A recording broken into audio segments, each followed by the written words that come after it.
Okay, Likkutei, Parshas Behar, page Mem, last line on the page. Okay, now the Rabbi was giving the analogy to explain Yosef.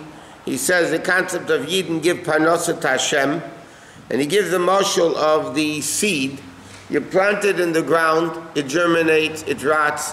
The seed itself has no taste, no smell, no color, yet it's the potential that from it, by putting it in the ground, covering it with dirt on both sides, is able to produce this unbelievable yesh mi'ayin, so to speak. So he says the same thing is in Torah, because he asked the question, Torah, well, how come Torah come into gashmistic things? If it's the wisdom of Hashem, how in the world could it come into gashmistic things? So he starts explaining, because just like a seed has to come down low, low, low, and rot in the germinate in the ground, so the same thing, Torah comes into gashmistic things. That's the planting for Torah to blossom much greater. And he says now, the last line on the page,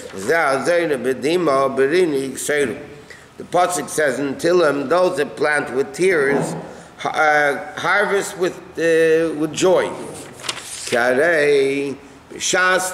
When a person learns, he has no pleasure. Because when you're learning, you're working hard to understand it. So the enjoyment is not there. You're in the middle of the process. Through the limud, the light of Torah becomes the ruah planted b'orah till yoina. In other words, he said, when the person learns Torah down here, they're actually planting a seed of Torah in the spiritual realms. And this is the level of Dvar Hashem, which is halacha. Which is the level of Chomchma.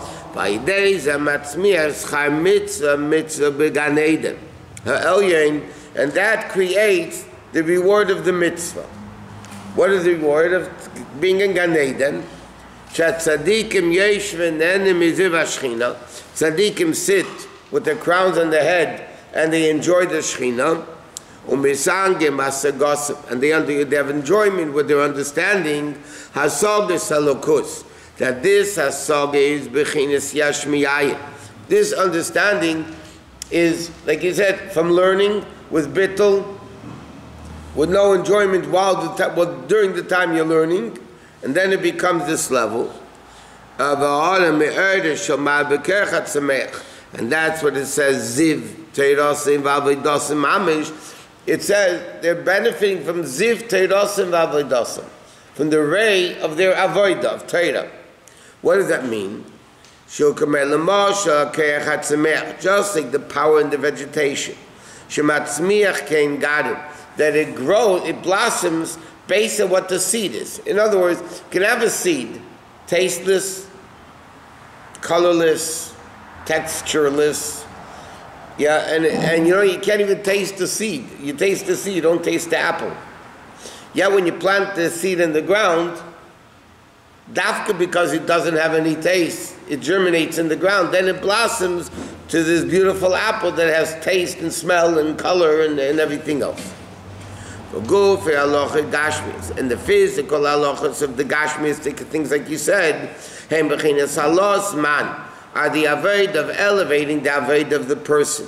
Legabe chokhmah, is brought to the level of chokhmah, which is malubish b'dvar Hashem do Allah. So in other words, Alter Rebbe is explaining like this. The question was asked, how could Torah accomplish this supporting of Hashem if Torah goes in the gashmistic world? Torah is lowered into a low physical world. How in the world can that be sustenance for Hashem? So he's explaining, because just like a seed, dafka in the ground, dafka when it has rots, it creates this tremendous great thing.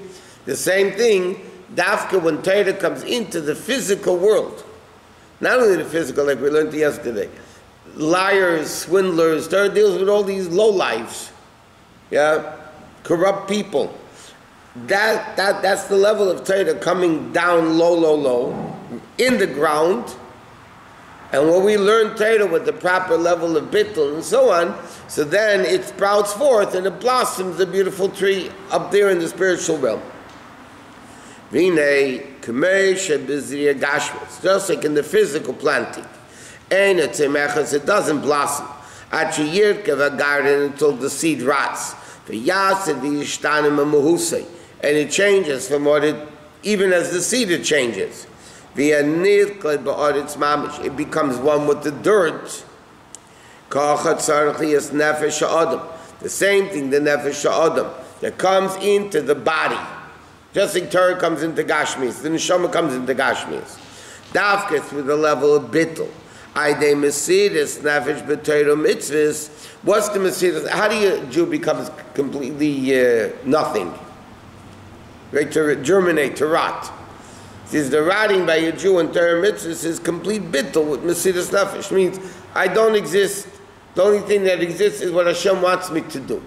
That's the term. Mesidus nefesh means giving up your will.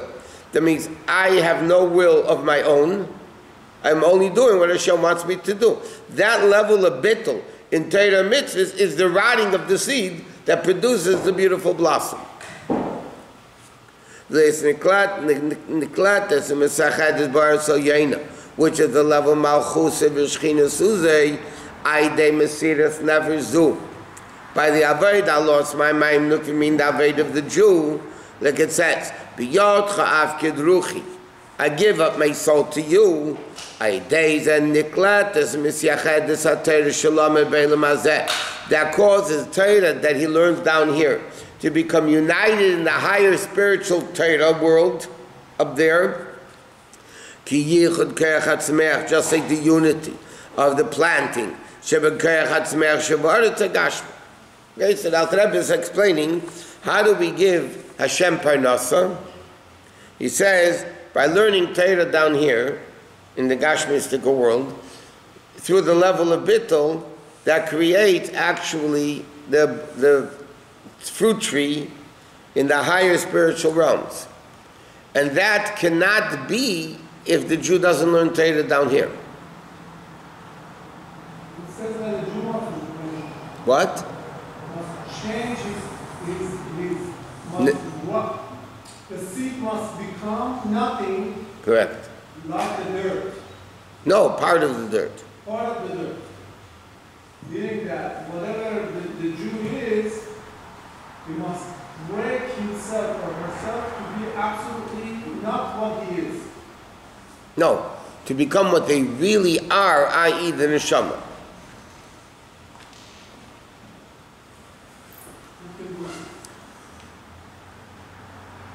The real person is when he does good, not when he does bad. Right?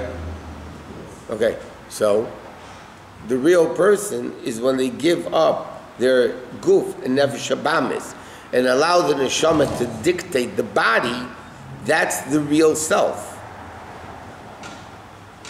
So when you say mesidus nefesh, you're basically meaning the body gives up its own will. The nefesh habamis in the body gives up their own will for what Hashem wants us to do, which is really what the neshama wants to do, which is who the real person is. So that process is we are doing good or we are breaking nefesh habamis? It's one and the same.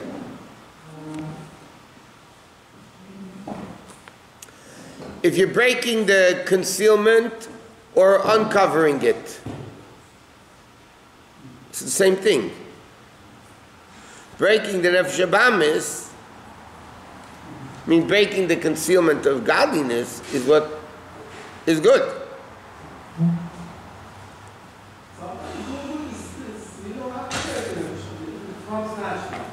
Then it's not Aveda. It's Lo Yavodeh. So here we're talking about Aveda, right? Correct. If I do things naturally, then I'm not rotting in the ground. In order to rot in the ground, meaning you give up your whole existence for what Hashem wants, right? It must hurt. Hurt to a certain extent. In other words, it has to be work, yeah. I wouldn't say hurt, I would say work. If somebody gives $5 naturally, But if he gives $500, he's gonna feel it. Depends how much money they have. They're breaking their nature, yeah.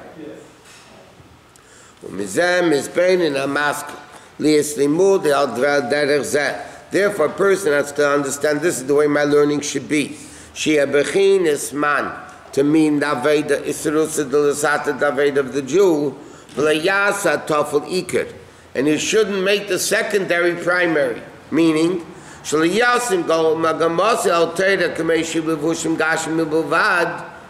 shouldn't only want Torah in dealing with the Gashmis of the world.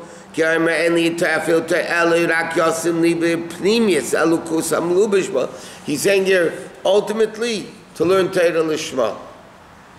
To learn Torah because this is what Hashem wants. To understand that I'm learning in what Hashem's Torah is. And what's the bittul? The bittul is, I think I understand it. How could I, when it's Hashem's Torah and Hashem's infinite wisdom, I have no understanding at all what it's all about. That's the bittul limit of Torah. Kiyam HaMitzvahs, the bittul is, I don't want to do the mitzvah, I do it anyway. That's the difference. This halacha is the word of Hashem. And it's the word of Hashem in it, then his limud becomes ma'ubatul. Like the Tzemach Tzedek told the guy who came to him and complaining, I don't want to learn. So Tzemach Tzedek said, I have a bigger problem, I do want to learn. So then if I do want to learn and I learn, it's not Aveda.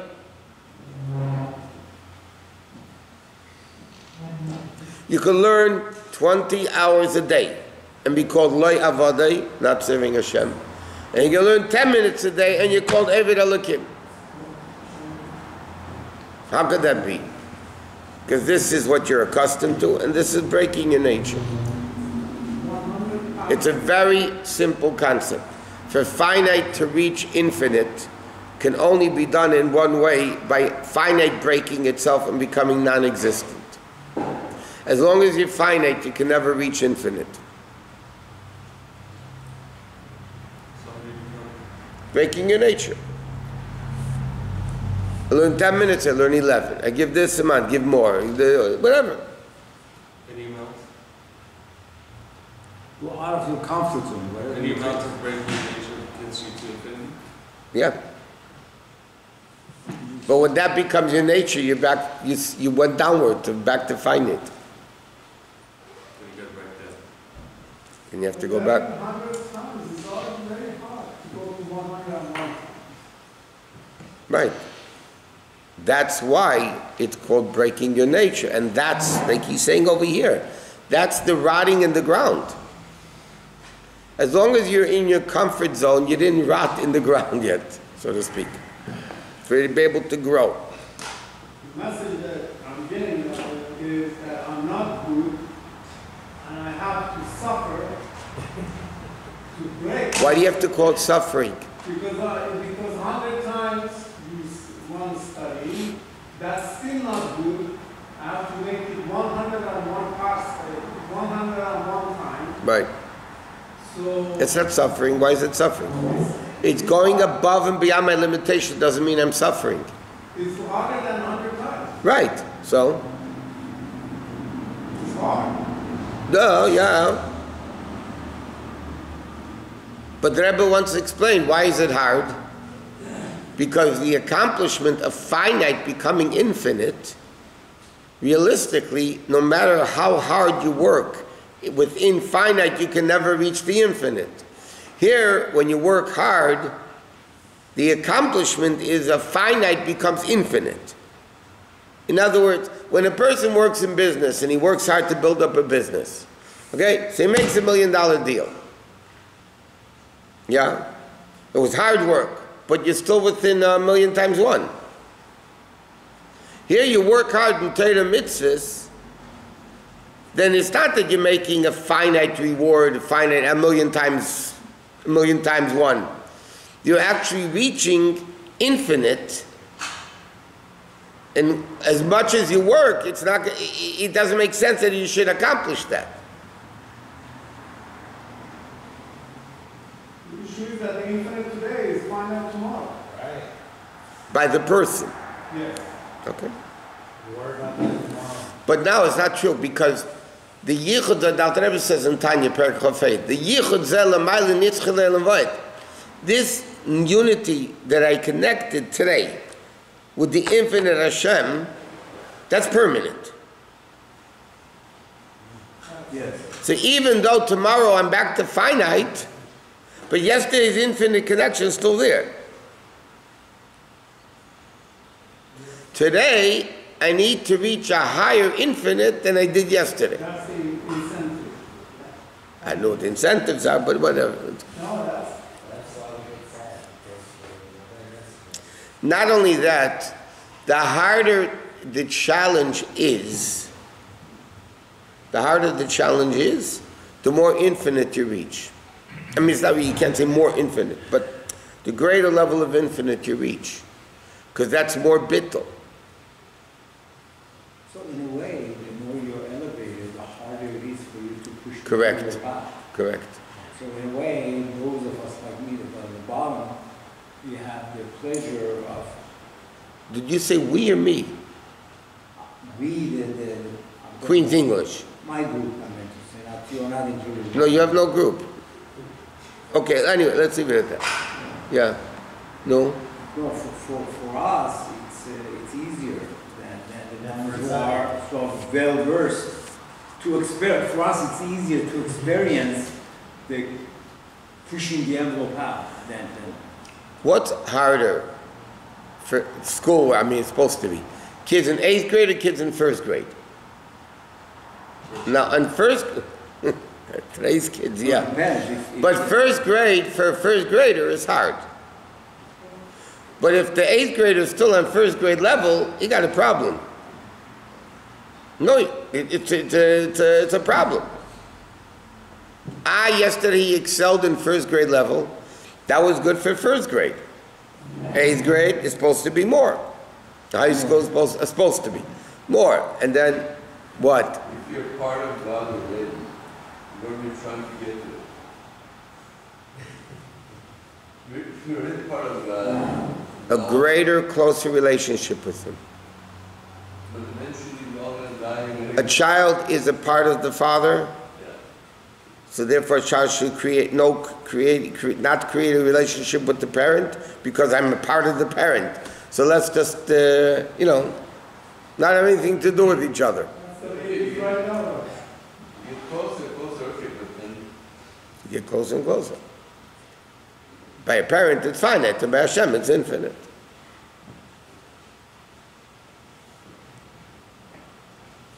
Like we said, the free choice of a tzaddik is harder. This is what you're saying, sir. The free choice of a tzaddik is much more difficult and harder than our free choice. Our free choice on our level is clearly demarcation of good versus bad. Torah says this is good, this is bad. It's clear. By a tzaddik, it's not a choice between good and bad because he has no yetzer hara. So what's the tzaddik's avodah? Between good and better. It's much more difficult to pick better from good because you don't know which one's better than it is good and bad because good and bad is clear. black and white. It's defined. It's black and white. Good and better is not defined. So the tzaddik's avodah, in reality, is much harder. To give you an example, even in a practical sense, you have a butcher store, okay, and you have a mashgiach. Yeah, so you have, let's say you have a kosher marketplace versus a non-kosher meat market, right? So you have a mashgiach to make sure all the meat is kosher. That's clearly marked. Then you have a store that has this shchita, that shchita, that shchita, this shchita, 20 different types of shchita. Yeah, Beis Yosef, Chabad, Satmar, Bel, whatever. You have different shchitas. That mashgiach has to have more fear of Hashem than a mashgiach between treif and kosher. Because the mashgiach says, big deal if I mix it up, it's all kosher. What am I giving somebody treif? So I'll give him Satmar instead of Chabad, this, Beit Yosef instead of this. He said, what am I doing wrong? Between good and bad, between kosher and treif, it's clear. The guy says, if he has any Yerushalayim, he says, I'm not going to give a guy treif. But between good and better, relatively speaking, so to speak, yeah? Between good and better, so you need a much stronger mashgiach, more Yerushalayim, that he's going to know, this guy wants this is what I'm going to give him, not the other one. A tzaddik is a much more difficult. Everybody thinks a tzaddik kills at the Yetzer Hara, okay, he's on a free ride. It's not true. The tzaddik's avodah is much more difficult than ours. So tzaddik is bottled by default. Huh? Tzaddik is bottled by default. What do you mean? He became bottled. Wouldn't be default. He became bottled. He's dead. That's what I'm saying. Dead? Dead. No. Was that default? He worked on it. Yes. To reach that. Can a tzaddik become a rasha? Of course. If he has no Yetzer Hara, can he become a rasha? No. A tzaddik gomer. Possible. But it, Of course. the Kohen Gadol, whatever, You can There's a machlekes in the Gemara in Brachas. If it's shaykh for a tzaddik gomer to become a rasha. Yechon and Kohen Gadol was a Kohen Gadol for 80 years.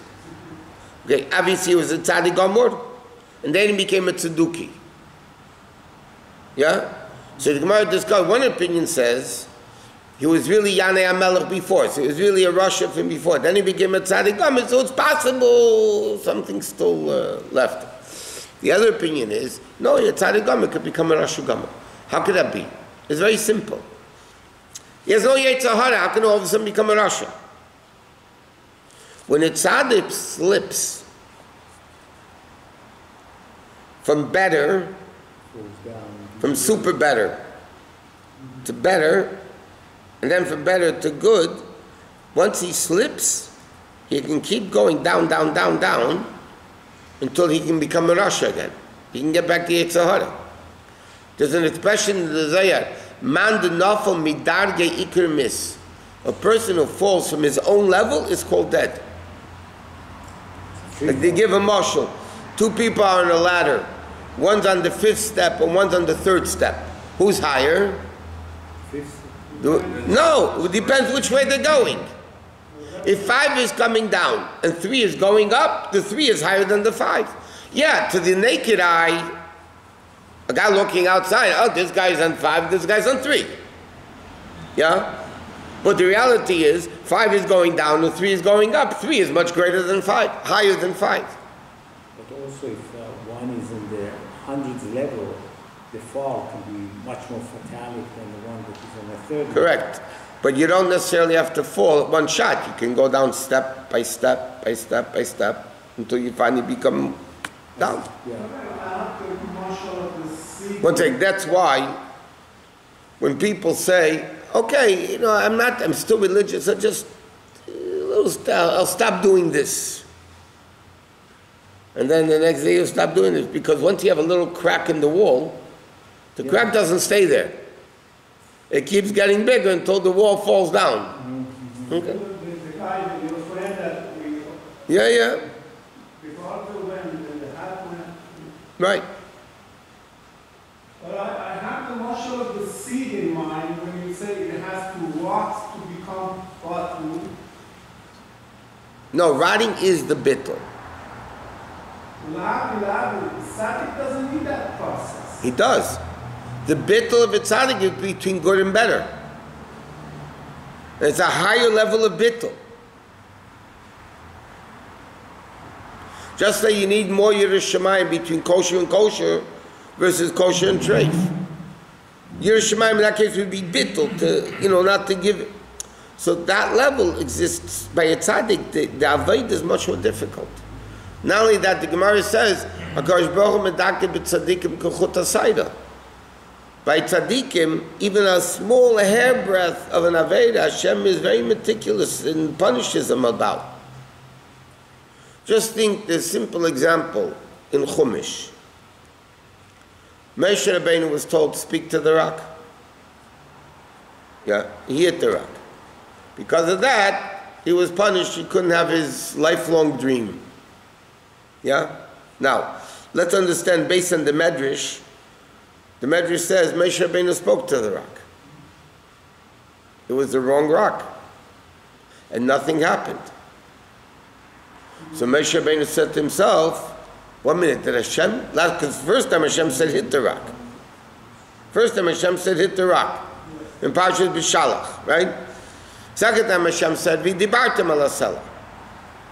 And he talks to the rock, nothing's happening. He says, 1 minute, maybe Hashem told me to hit it. Okay? So the miracle came, the Medrash says the right rock came and he hit it, and water came out of it. Yeah? Enough to feed, to drink everybody. Mikveh, water like Behar Shomer. Yeah? Now stop to think for a second. Hashem said, you didn't sanctify me. You didn't sanctify me, so you're going to be punished.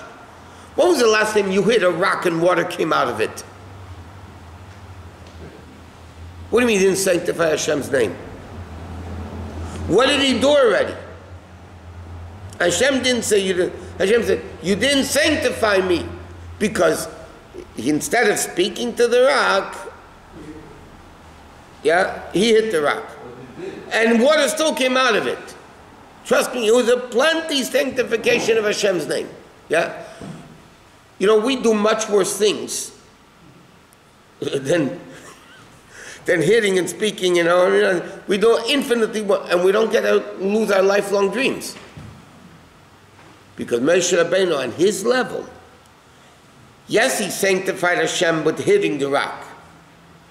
But he could have been better sanctifying Hashem even by speaking to the rock. Listen, anybody as teenager speaks to the rocks. And it doesn't give water either. No, when you talk to Siri, at least you get a response. Okay, there's an expression, talking to the wall, but what is the wall? A bunch of stones. So you're telling me that for us that wouldn't have been an issue. For Moshe Rabbeinu and his level, it's a big issue.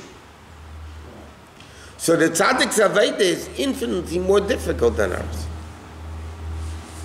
Again, it's less clearly defined. It's not good and bad, which is clearly defined. It's between good and better, which is very unclear. And the Tzaddik's Aveda bittles to realize the good, better versus the good. It's a lot of Aveda. It demands more bittul.